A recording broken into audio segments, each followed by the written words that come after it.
春日部つむぎのゲーム作ってみよう。親愛なる視聴者の皆様、こんにちは。どうも、春日部つむぎです。今回は、レベル上に配置するギミックを作成します。ギミックアクタ作ってみた。継続ダメージと移動速度低下。ミニゲーム、その2。早速作ってみましょう。1、非ダメージ処理。プレイヤーがダメージを受けるようにします。DPTPS キャラクターを開きます。イベントエニーダメージノードを配置します。件数を追加します。件数 HP、フロート型を作成します。件数 HP は、プレイヤーの HP です。一旦コンパイルします。詳細パネル、デフォルト値を 100.0 にします。件数 HP、ゲットノードを配置します。件数 HP、ゲットノードより、サブトラクトノードを配置します。イベントエニーダメージノードのダメージピンを、サブトラクトノードの下のピンにつなぎます。サブトラクトノードより、件数 HP、セットノードを配置します。イベントエニーダメージノードにつなぎます。検証用にプリントストリングノードを配置します。件数 HP、セットノードにつなぎます。コンパイルして保存します。2、継続ダメージアクターの作成。継続ダメージが発生するアクターを作成します。トゲトゲのオブジェクトを作成します。アクタを配置パネル、ジオメトリ、コーンを配置します。位置を原点に合わします。上からのビューにします。詳細パネル、ブラシセッティング、サイズを32にします。Z を 200.0 にします。アウターラディウスを 100.0 にして、マス目4つ分にします。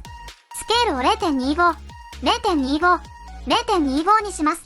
位置を、マイナス 75.0、マイナス 75.0、0.0 にします。コーンブラシを複製します。位置を X マイナス 25.0 にします。コーンブラシ2を複製します。位置を X25.0 にします。コーンブラシ3を複製します。位置を X75.0 にします。コーンブラシをすべて選択して、複製します。位置を Y マイナス 25.0 にします。複製します。位置を Y25.0 にします。複製します。位置を Y75.0 にします。4×4 に並べられましたね。パースペクティブに戻します。ジオメトリをスタティックメッシュに変換します。コーンブラシをすべて選択します。詳細パネル、ブラシセッティング、詳細設定、スタティックメッシュを作成で、保存先フォルダを選択します。名前を SMEG スパイクにします。スタティックメッシュを作成します。SMEG スパイクを開きます。マテリアルスロットにマテリアルを割り当てます。保存して閉じます。ピボットポイントを編集します。選択モードをモデリングモードに切り替えます。トランスフォームを変換。ピボットを編集で、ボトムにします。承認をして、ピボットポイントを編集します。モデリングモードを選択モードに切り替えます。オーバーラップしたら、ダメージが発生するようにブループリントに変換します。レベル上でスタティックメッシュを選択します。保存先フォルダに移動します。詳細パネルより、ブループリントに変換します。スタティックメッシュアクターを選択します。名前を BPG スパイクにします。ブループリントに変換します。ブループリントファイルが開きます。一旦下に落とします。レベル上のアクタがブループリントに置き換わり、保存先フォルダにブループリントが作成されています。ファイルを開きます。詳細パネル、スケールを X0.5、Y0.5、Z1.0 にします。コンポーネントパネルのプラス追加より、ボックスコリジョンを追加します。名前をボックスコリジョンにします。詳細パネル、形状、ボックスエクステンドを 100.0、100.0、100.0 にします。スケールを X1.0、Y1.0、Z1.0 にします。位置を Z100.0 にします。スタティックメッシュコンポーネントを選択します。詳細パネル、コリジョン、コリジョンプリセットをノーコリジョンにします。2の1、継続ダメージ処理。オーバーラップすると継続ダメージが発生するようにします。ボックスコリジョンを右クリック、イベントを追加。オンコンポーネントビギンオーバーラップを追加します。イベントグラフに、オンコンポーネントビギンオーバーラップノードが追加されます。オーバーラップしたのがプレイヤーかどうかを判定します。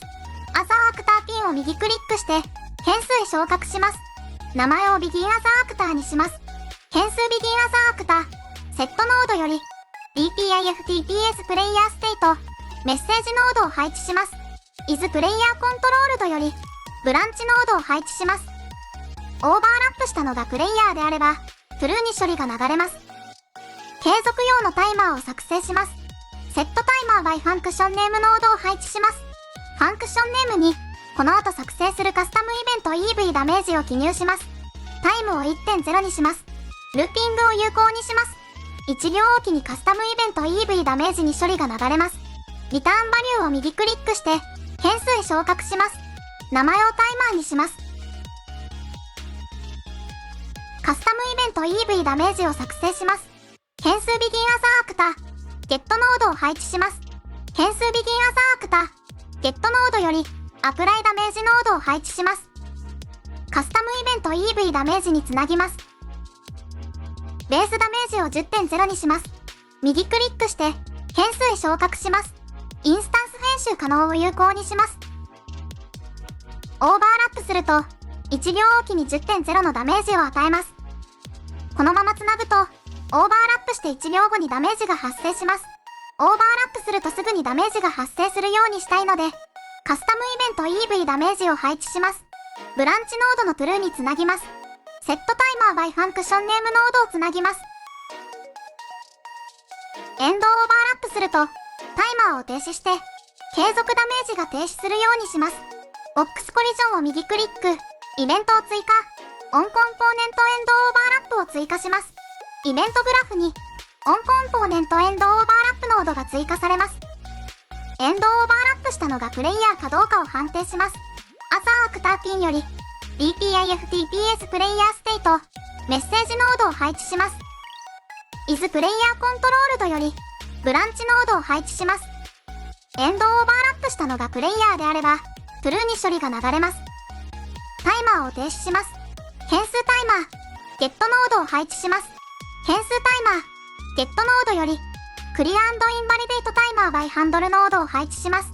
ブランチノードの true につなぎます。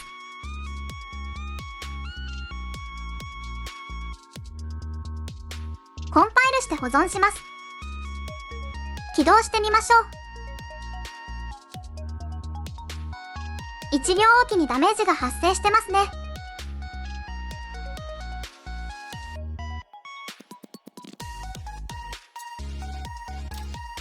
3、移動速度低下アクターの作成。オーバーラップすると移動速度が低下するアクターを作成します。クモの巣のようなオブジェクトを作成します。アクター配置パネル、ジオメトリ、シリンダーを配置します。位置を原点に合わします。上からのビューにします。詳細パネル、ブラシセッティング、アライン2サイドを無効にします。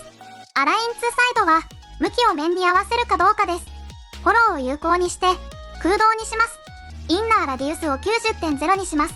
アウターラディウスを 100.0 にします。Z を 5.0 にします。シリンダーブラシを複製します。座標で中心を合わします。スケールを X0.7、Y0.7、Z1.0 にします。細くなったので、インナーラディウスを 85.0 にします。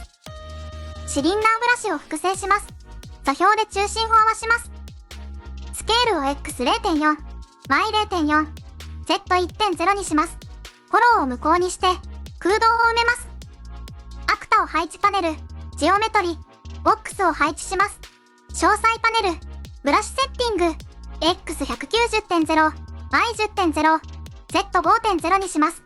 座標で中心を合わします。ボックスブラシを複製します。座標で中心を合わします。回転を Z90.0 にします。ボックスブラシを複製します。座標で中心を合わします。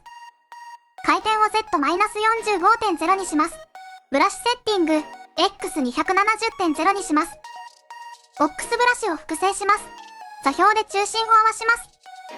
回転を Z45.0 にします。ブラシセッティング、X270.0 にします。ジオメトリをスタティックメッシュに変換します。シリンダーブラシとボックスブラシをすべて選択します。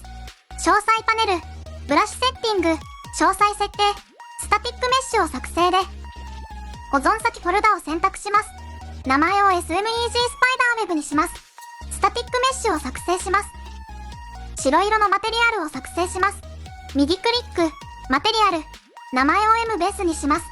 ファイルを開きます。ベースカラーをパラメータへ昇格します。すべて1にして白色にします。スペキュラをパラメータへ昇格します。スペキュラは非金属製です。デフォルトバリューを 1.0 にします。ラフネスをパラメータへ昇格します。ラフネスは粗さです。デフォルトバリューを 1.0 にします。保存して閉じます。マテリアルを右クリックしてマテリアルインスタンスを作成します。名前を M ホワイトにします。SMEG スパイダーウェブを開きます。マテリアルスロットのマテリアルに作成した M ホワイトを割り当てます。保存して閉じます。ピボットポイントを編集します。選択モードをモデリングモードに切り替えます。トランスフォームを変換。ピボットを編集でボトムにします。承認をしてピボットポイントを編集します。モデリングモードを選択モードに切り替えます。オーバーラップしたら移動速度が低下するようにブループリントに変換します。レベル上でスタティックメッシュを選択します。保存先フォルダに移動します。詳細パネルよりブループリントに変換します。スタティックメッシュアクターを選択します。名前を BTG スパイダーウェブにします。レベル上のアクタがブループリントに置き換わり、保存先フォルダにブループリントが作成されます。ファイルを開きます。詳細パネル、スケールを X0.5、Y0.5、Z1.0 にします。コンポーネントパネルのプラス追加より、ボックスコリジョンを追加します。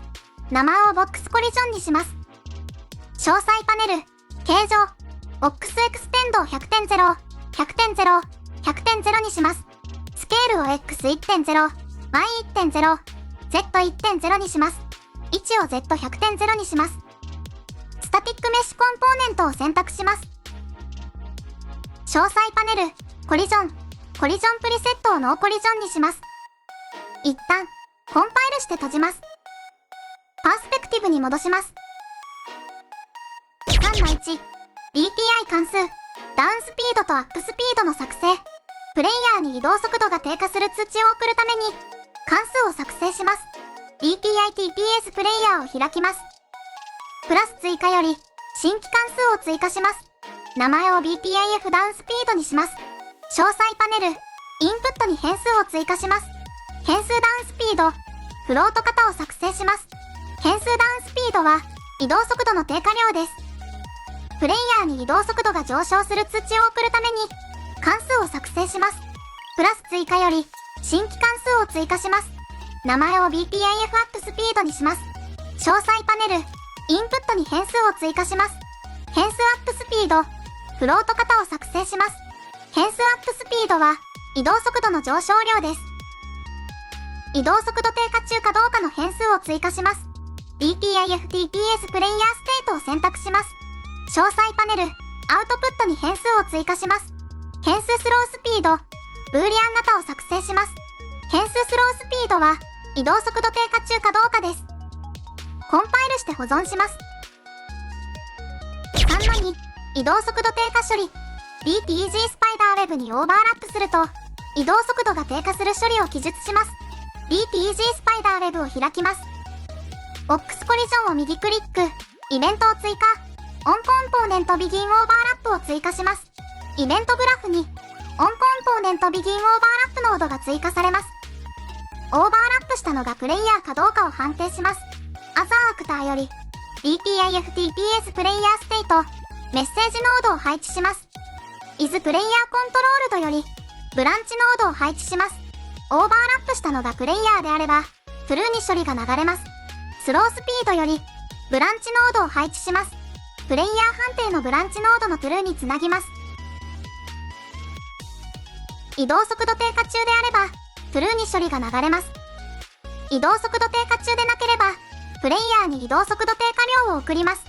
その時、プレイヤーが倒されているかもしれないので、アザーアクターより、is バリッドノードを配置します。ブランチノードのフォールズにつなぎます。アザーアクターより、BPIF ダウンスピード、メッセージノードを配置します。is バリッドノードの is バリッドにつなぎます。ダウンスピードに移動速度低下量を記載します。今回は150にします。ダウンスピードピンを右クリックして変数へ昇格します。インスタンス編集可能を有効にします。エンドオーバーラップすると移動速度低下分が上昇するようにします。ボックスコリジョンを右クリック、イベントを追加、オンコンポーネントエンドオーバーラップを追加します。イベントグラフにオンコンポーネントエンドオーバーラップノードが追加されます。エンドオーバーラップしたのがプレイヤーかどうかを判定します。ゲットプレイヤーステータスをコピーして貼り付けます。アザーアクターピンと実行ピンをつなぎます。移動速度低下中であれば、プレイヤーに移動速度が低下した分の上昇量を送ります。アザーアクターより is valid ノードを配置します。ブランチノードの true につなぎます。アザーアクターより dpif アップスピード、メッセージノードを配置します。is valid ノードの is valid につなぎます。移動速度が低下した分の上昇量なので、変数ダウンスピードを配置します。アップスピードにつなぎます。コンパイルして保存します。3-3、プレイヤーステータス。プレイヤーに移動速度低下中かどうかのステータスを追加します。DTTTS キャラクターを開きます。インターフェース、DPIFTTS プレイヤーステートを開きます。スロースピードを右クリックして変数へ昇格します。プレイヤーの移動速度が低下する処理を記述します。インターフェース、DPIF ダウンスピードを右クリックしてイベントを実装します。キャラクターのマックススピードから速度低下量を減算します。キャラクタームーブメントコンポーネントを配置します。キャラクタームーブメントコンポーネントよりゲットマックススピードノードを配置します。ゲットマックススピードノードよりサブトラクトノードを配置します。下のピンをイベント BPIF ダウンスピードノードのダウンスピードにつなぎます。キャラクタームーブメントコンポーネントよりセットマックスウォークスピードノードを配置します。イベント BPIF ダウンスピードノードにつなぎます。サブトラクトノードをセットマックスウォークスピードノードにつなぎます。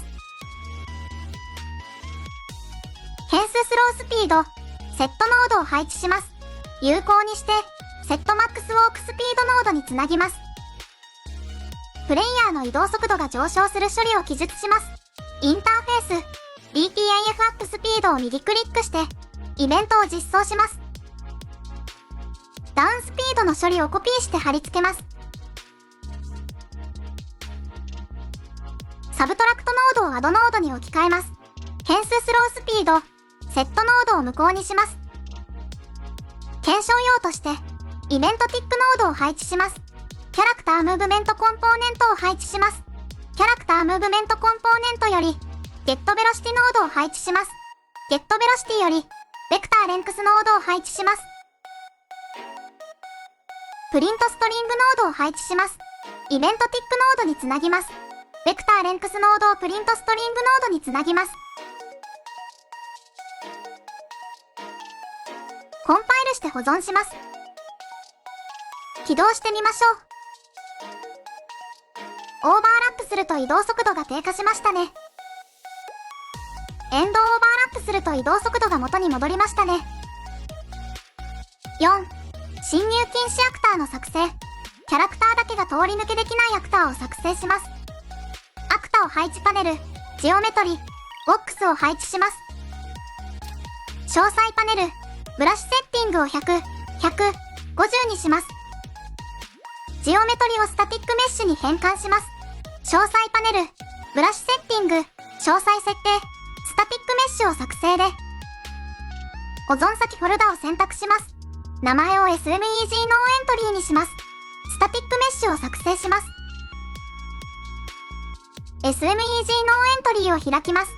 マテリアルスロットにマテリアルを割り当てます。保存して閉じます。ピボットポイントを編集します。選択モードをモデリングモードに切り替えます。トランスフォームを変換、ピボットを編集でフロントにします。承認をしてピボットポイントを編集します。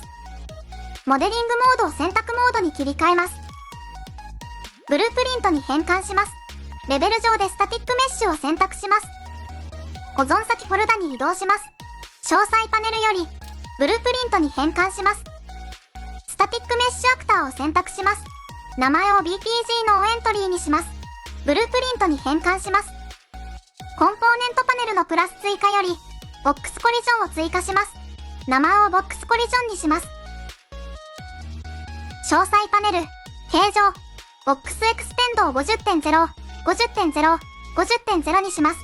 位置を X50、Y0.0、Z25.0 にします。コリジョンプリセットをブロックオールにします。コンパイルして保存します。位置を 0.0、0.0、マイナス 25.0 にします。回転を 0.0、0.0、90.0 にします。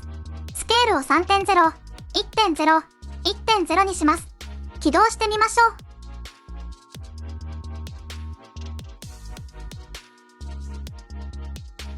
ジャンプインプットを切断しているので、先に進めないですね。障害物アクターの作成。障害物を作成します。スタティックメッシュをそのまま利用します。この柱のスタティックメッシュを使います。使用するスタティックメッシュを作業フォルダに複製します。スタティックメッシュの名前を SMEG オブスタクルにします。レベルに配置します。ピボットポイントを編集します。選択モードをモデリングモードに切り替えます。トランスフォームを変換。ピボットを編集で、ボトムにします。承認をして、ピボットポイントを編集します。モデリングモードを選択モードに切り替えます。大きさを調整します。スケールを X1.5、Y1.5、Z1.5 にします。マス目に一致するようにします。位置を X-50.0、Y50.0、Z0.0 にします。毎回サイズを変更するのは大変なので、ブループリント化します。レベル上でスタティックメッシュを選択します。保存先フォルダに移動します。詳細パネルより、ブループリントに変換します。スタティックメッシュアクターを選択します。名前を BPG オブスタクルにします。ブループリントに変換します。このままでいいので、保存して閉じます。起動してみましょう。うまく隠れてますね。6、レイアウト。これらのギミックアクターをレベルに配置します。設定ファイル。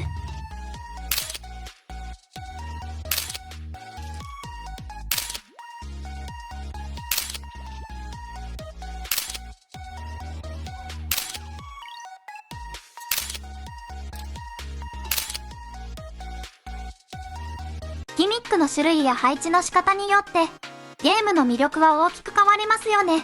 継続ダメージを配置するメリットは、戦略的なリソース管理を要求。プレイヤーはダメージを受け続けるため、適切な回復のタイミングや耐性装備の選択が重要になります。これにより、戦闘がより戦略的になります。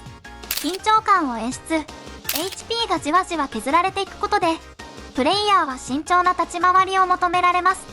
特に持続ダメージが大きい場合、迅速な対処が必要になり、ハラハラする戦闘が展開されます。特定のスキルやアイテムの価値を向上。BOT を解除するアイテムやスキルが重要になり、状態異常回復やダメージ軽減の戦術が多様化します。特定の環境、ギミックを活かせる火山地帯や毒沼など、地形によるダメージを設定することで、プレイヤーが慎重に進む必要があるエリアを作り出せます。移動速度低下を配置するメリットは、戦闘や逃走の難易度調整。移動速度が低下すると敵の攻撃を回避しづらくなるため、戦闘がより緊迫したものになります。ステージ攻略の難易度を調整。移動速度を低下させるギミックを特定のエリアに配置することで、プレイヤーが慎重に行動することを促したり、戦略を変えながら進む要素を強調できます。プレイヤーの立ち回りに変化を与える。瞬間的なスピードダウンは、特定の攻撃を受けた場合や地形に影響されることが多く、回避や攻撃のスタイルに新しい選択肢を加えます。特定のキャラクターやスキルの活躍機会を増やす。移動速度低下を無効化できるスキルや装備を持つキャラクターが有利になるため、チーム編成やプレイスタイルの選択肢が広がります。だそうです。はい、それでは、今回の動画はここで終わります。興味がある人は高評価とチャンネル登録お願いします。じゃあ。バイバイ。